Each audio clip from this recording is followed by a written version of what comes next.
So I want to rant about something that's been annoying the shit out of me. Um, I'm subscribed to the Honey Badger Radio, and they found an blog or no, an answer. That's what they're called. An answer on Quora um, about why. Let me see what is it. It's why is disagreeing with a woman's perspective on gender issues an easy way to lose friendship, but rarely the other way around. Now, I'm actually on Quora, and I've given a few answers just, out of my free time. It's like a hobby that I do. And the thing that's good about Quora is that people just pretty much answer everything. And I liked it up till this point because there's some really controversial questions that people ask, and other people will give answers based on their perspective, experience, expertise, etc. So I really like this site. But then, like, after this experience, I just realized that just like so many of these sites, and they are monitored by social justice warriors, basically people on the left, because they have some a rule that I wasn't aware. It's called be nice, be respectful, but that's just basically says be politically correct. Politically correct. And if you are, I don't know, anti-feminist or something, and you kind of express that sentiment, then they will collapse your answer, which is not the worst thing. They actually don't delete your answer or anything. They just collapse it, so other people can still see it if they click on the collapse part, but it just won't show up as the first thing that you see when you click on the list of the answers, which is actually fine for me because I've gotten into trouble before, talking about these anti-SJW kind of things. I got into trouble with my university before. So collapsing my answer is not a huge deal for me at this point because they're not going to see my answer. And also another thing is that for Quora, for some reason, they need you to post your real name on the site. I kid you not. Like, it has to be a real name. Like, I can't just post Lucha Furl like I can on this channel. I tried that. They just said that no, it has to be your real name. I don't know why, but it's their way for accountability.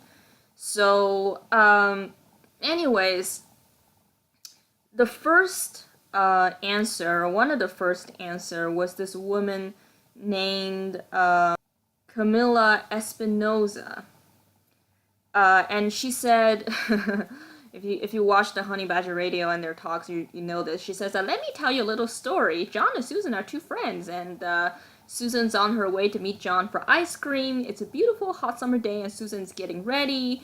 It's so hot out there that a tank top and shorts would definitely help, but then Susan remembers that there's a construction site nearby.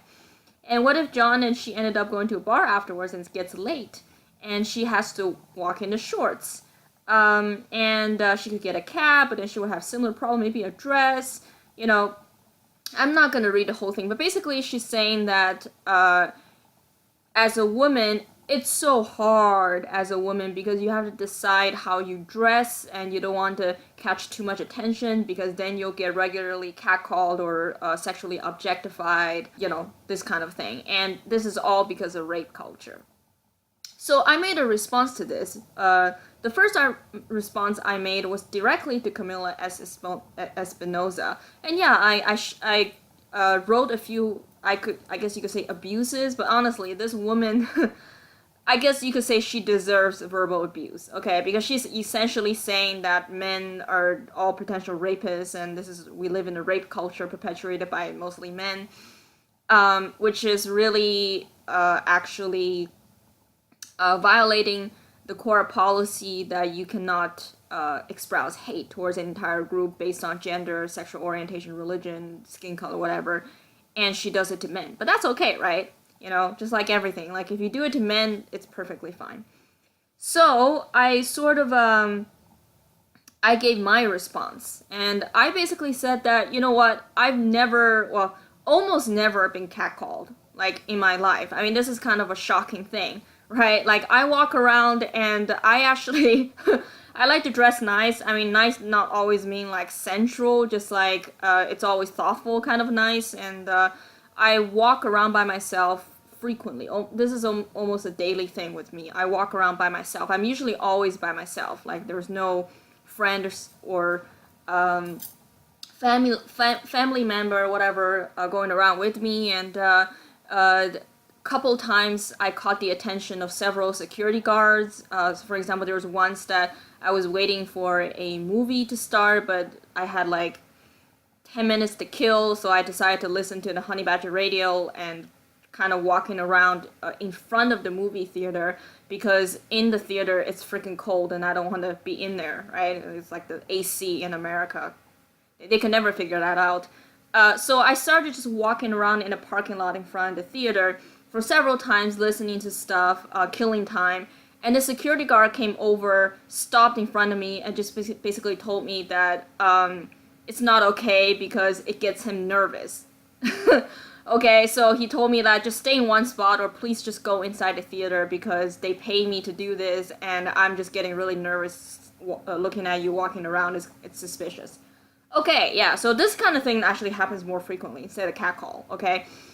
Just like people, men usually going, coming up to me like, are you lost? Can I help you find something? That's pretty much like the norm. But catcalling, I seem to remember maybe like 4 times. But then again, I don't consider if I walk down the street and this guy kind of calls, you look really nice! Hey, how's it going? I don't consider that to be catcalling, okay? Like, it's no different than a woman comes up to you and says, oh, that is a really cute dress. Where did you get that? That happens really frequently too. So I don't know what the difference between a guy shouting at me, I look nice, versus a woman telling me I look nice up front. I guess for women, they don't shout as much because, women tend to, I think women do tend to tone it down. Like, on average, women are quieter and they're supposed to be nicer, like the passive aggressive thing, they can't be overtly doing anything. So if they want to say something nice to you, they tend to come up to you and say something nice. Whereas I think a guy kind of like, he knows that he's not supposed to approach you for no reason. So then if he wants to give you a compliment, he just sort of shouts across the street. This is my experience anyways. Let me know what you think. So just based on my extensive experience walking by myself, dressing however I want to dress, it usually nice if I feel like it. I've never experienced catcalling. Well, I mean, almost never. Like maybe 4 times in my 30-year life. One was a homeless guy, like he shouted at me across the street. A couple other times was when I was walking somewhere and a couple guys in car, they tend to shout something at me. And most of the catcalling, this is generally what happens. Like men in cars, for some reason they want to say something, like they catcall like from their car. But men in construction sites. Okay, so I actually did this experiment myself. Okay, like in the city, and I actually walked by a couple of construction sites, and one was me dressed in like all red because that was a day when I was gonna go to like a special opera kind of thing with one of my friends. So I was like dressed in all red, like red everything pretty much except the shoes. And I had the red lipsticks on, and I was walking past by all these sites. And I was also, I forgot what I was doing, but I had to do something. So it was really hot and I had to walk some really far distance in the city that I wasn't very familiar with. And no, I was not even catcalled once, but I did attract attention for sure. Like in that dress, yeah, there was a lot of attention. Like a lot of men noticed, but they didn't say anything. The second time around, I tried it again, and I was also dressed in some like a really nice dress, and it actually had a kind of a low neckline. I actually wasn't wearing my bra because it had like an inner layer, and it was really hot, and I want to wear an additional layer, and most of my legs were showing, and I was passing by, and the men noticed in the construction site. They just smiled, in approval, and they went back to work, as men do.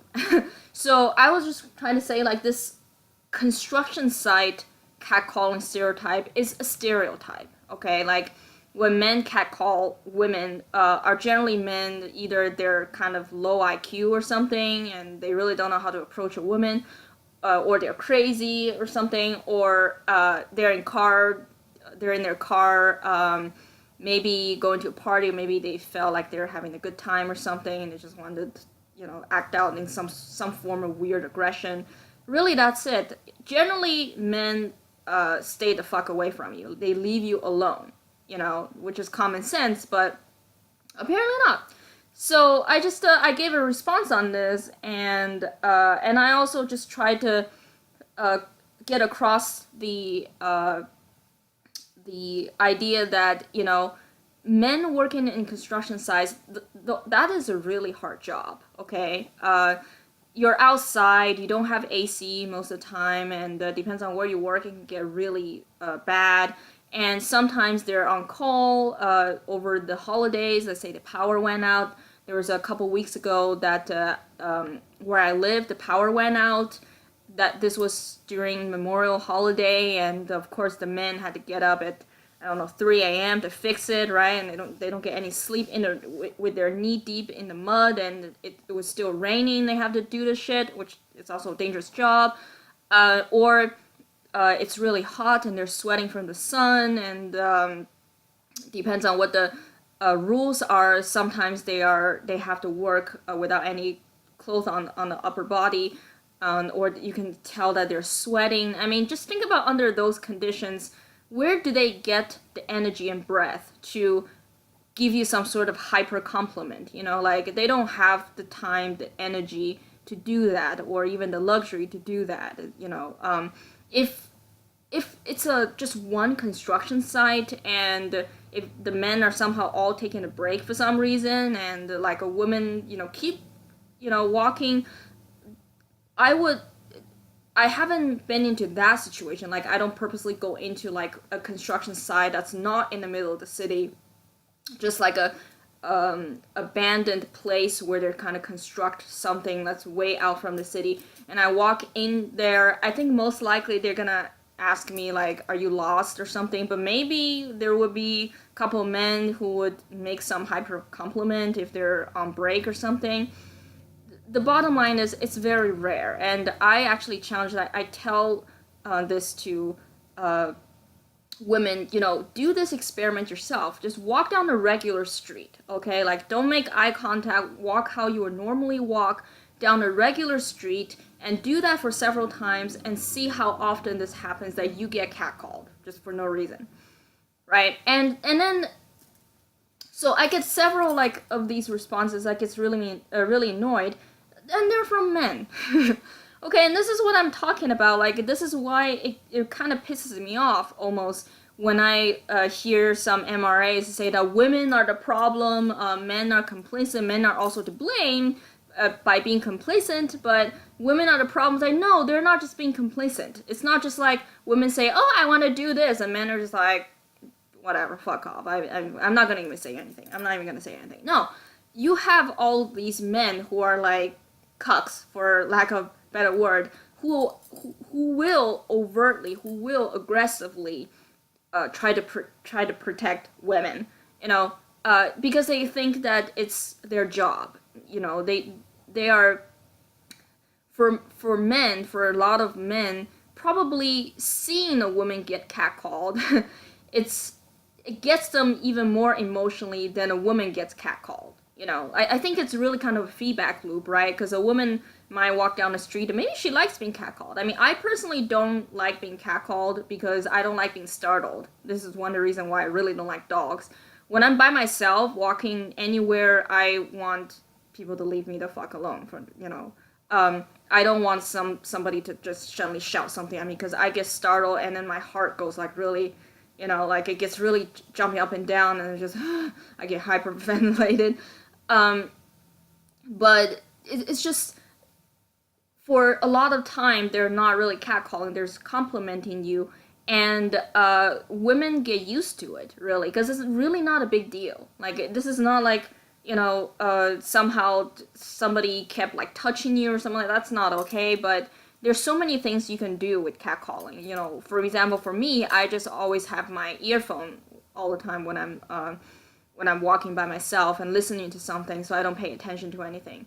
And actually, this kind of really diminishes probably catcalling, because men see that you have like a earphone on, you're doing like this, you're looking at something, and they know that if they do it, it's gonna embarrass them, and you're not gonna be able to hear it, right? So this is one way you can blot out catcalling. And also another way is, if you know there are certain areas that happens a lot, you avoid those areas as much as you can. There's a second thing. The third thing is sometimes what I do. Like I said, most of these catcalls are just compliment. You smile and then you just walk away. Okay, it's very easy.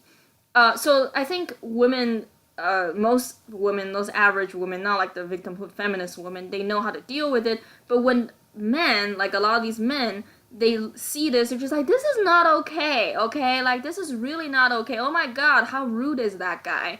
And then they tell that to the women, and then the women are like, you're totally right. You're totally right. Like, this is like rape culture, whatever. Oh, you don't know how hard it is to be me, right? This is generally what happens. Like when somebody tells you that you're a victim and that you deserve to be protected or overprotected, you then believe it because it benefits you, right? We're all human beings. And then you start to believe it, and then you become a feminist. This is just how it is. So I think really, like, the problem is with people. The problem is with both men and women that perpetuate this feminist culture.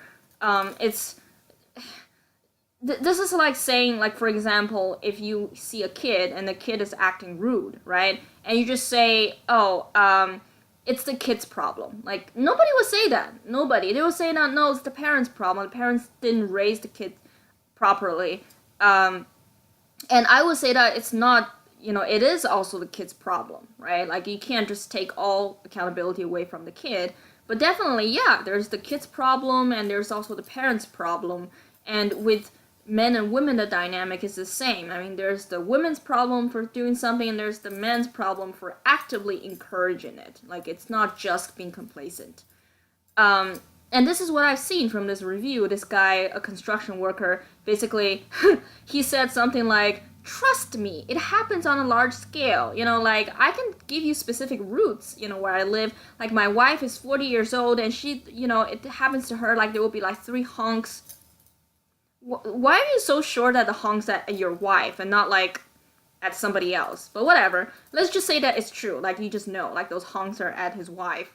She gets 3 honks per day, and that's like, at least 3 honks per day. And and although he did acknowledge that it depends on what culture, like specific places. So then I just kind of went like, okay, first of all, why should I trust you? This is like mansplaining at its worst, right? Like, I'm a woman, okay? And second of all, okay, this guy's a construction worker. I highly doubt that he has the privilege to go as many places as I went. So basically, I gave him a list. You know what? Like, I gave him a list of cities I've been to, and these are the places where I stayed for at least a week. And for at least 1 week, I walked in the city, like the city center, and also where most people go, either tourist areas or places where the hub of like businesses are, and for conferences and stuff like that. I walked by myself usually, and if I'm not by myself, I'm usually with one other person, half times male, half times female. So I've been to San Francisco, I've been to Los Angeles, I've been to New York, I've been to London, Madrid, Istanbul, a couple cities in Rome that are really crowded, in Italy, which are really crowded, like Rome, Milan, Venice. Also went to Bucharest in Romania. I also went to Dublin, although it's not really a crowded city. I mean, Ireland is like a no people town by comparison. And I've also been to places in China, like Hong Kong, really crowded. I've been to Canton or Guangzhou. I've been to Xi'an, where I was born. I've been to Beijing, like all these places. So these are like the places that I went. I would say it's a pretty big pool, don't you think? So what are the experiences? No, like barely never. I mean, when I'm in Europe, usually it's like for a conference or maybe for a trip. I usually dress like something special, you know, like as something to, like I said in my first video, I wear like the country's colors or something for fun, out of like respect for their country, whatever, because I don't know when I'm gonna be able to go back there, right? So that makes me really, it makes me stand out because they can see that and they know that that's a special occasion dress. Like for example, when I was in Spain, I went down to Sevilla by myself to see Dorne, right? The Dorne castle is actually much smaller than what's shown in Game of Thrones, and I was like wearing like yellow top and red skirt, right? So that's like the color of Spain. So everybody saw that, and so when I walked down the street of Sevilla, there were a couple guys going like, "Hey," and then of course they're speaking in Spanish, but I get the idea. They liked it, whatever, you know. And then they tried to switch to broken English, whatever. I just smiled and waved, and I just went on my way. Okay, and that happens again really, really rarely. Okay, so my point was, if you get catcalled really often, it's either because of the place you live in, and I'm sorry, you probably live in like a really ghetto place or something, or I don't know, there's something about you. I mean, it's just because I also kept an eye out on other women, whether they get catcalled. No, I mean, so the amount of times I get catcalled pretty much equates to the times where a woman comes up to me and she said something about, let's say, oh, I like your skirt, you know, look, I wear the same skirt, you know, that's really nice, you know, like it's really about the same. So this again, like rape culture is really bullshit, and sometimes like I just, you know, I almost want to buy into the ideology from the manosphere who say that, oh, women suck, you know, men are much better because men have to earn their shit, and women are just like these selfish beings, and they would destroy your life if they can, right?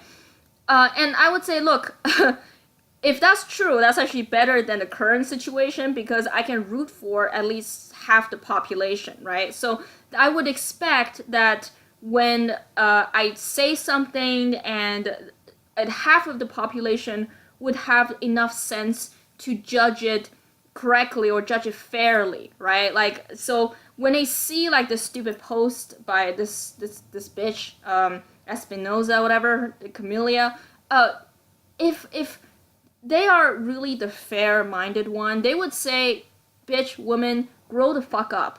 Okay, really, like, it's not a big deal. You know how to handle it. You know, you're making this such a big deal. You're whining like a little kid. That's what they would say.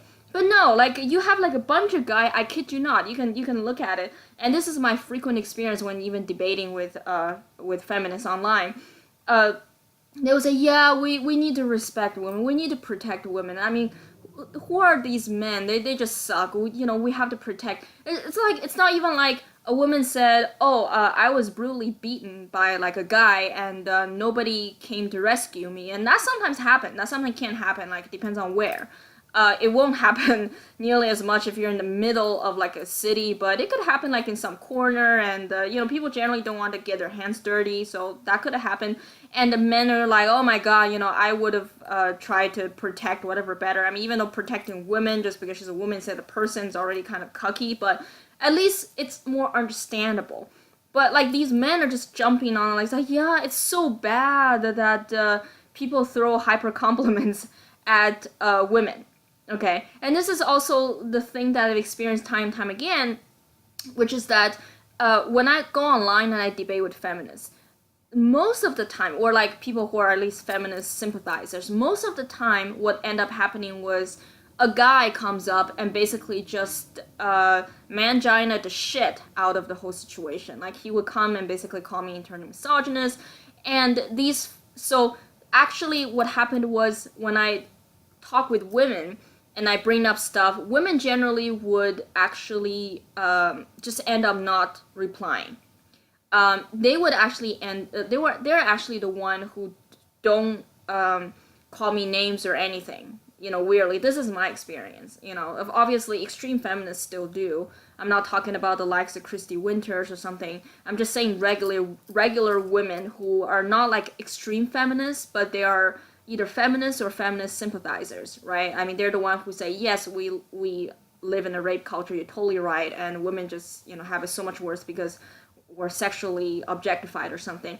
Generally what happened is I start a conversation and then they either don't respond or they just sort of they don't call me names or anything. And the reason for this is very simple. They don't have to, because then comes a guy who just defends the shit out of them. So they don't need to do that. They don't need to speak up for themselves. The man would do a much better job. And this is generally what happens. Like, I've had instances where I would talk about men's rights and the women don't say anything, but then the guy comes and he's the one who just basically says like, I'm so horrible in thinking all of this, and he's the one who end up blocking me. He's the one who basically will act out very aggressively in terms of in terms of how like I offended people, just really. This is the general trend that I've seen when I talk about, people online, like not on YouTube, because YouTube is kind of a specific kind of a community, but just like people online in general, this is generally what happens. So really, I guess what I'm trying to say is that the society is kind of fucked up, okay, and I really feel like almost being preachy to men, to tell other men to stop this kind of behavior. Instead of saying like this is a women's problem, like to actually think about being fair. And feminists are right about one thing, which is that we live in a little p patriarchy where the people who have the power, the people who have the most money, the most power, the most influence tend to be men, right? And the irony is just that they could, if they wanted to, they could make better laws. They could make more fair laws. They could make something that will benefit people of their gender, but they don't, So they have all this power, and then the women go like, what about me? And it's like, okay, yes, here you go, honey, right? That's the society that we lived in. That's the story, that's the history of mankind. Just, women, just like stay there and doing their own thing, and suddenly they're jealous of something that men have, and then they say they want it, and men give it to them, right? So this is like gynocentrism. This is the male disposability, and in some ways, men are the biggest actor in perpetuating this culture. So yeah, this is my little rant. Again, it's another perspective. And I don't want to overgeneralize, but again, this is just my experience. This is just something that I want to say in counter to some of the people I've heard from the manosphere, from even some of the men's rights activists who want to say that this is a women's problem because of X, Y, and Z. And I'm just saying that, no, like, people are just really retarded, and they don't know what's good for them. And I think the important thing is that when you point finger to anybody, you have to really look at yourself first. And yes, this is what I do, because I've seen a lot of like women blaming, and I'm a woman, right? And it sometimes does get on me, but then I always think about, is this something that I do? If it's something I do, how can I correct it? And I think this is part of the correct methodology that I'm talking about. Always look to your own actions before, pointing finger at somebody else. And I think it really helps. Yeah, it helps you become better, and it helps you to see a situation from different perspectives.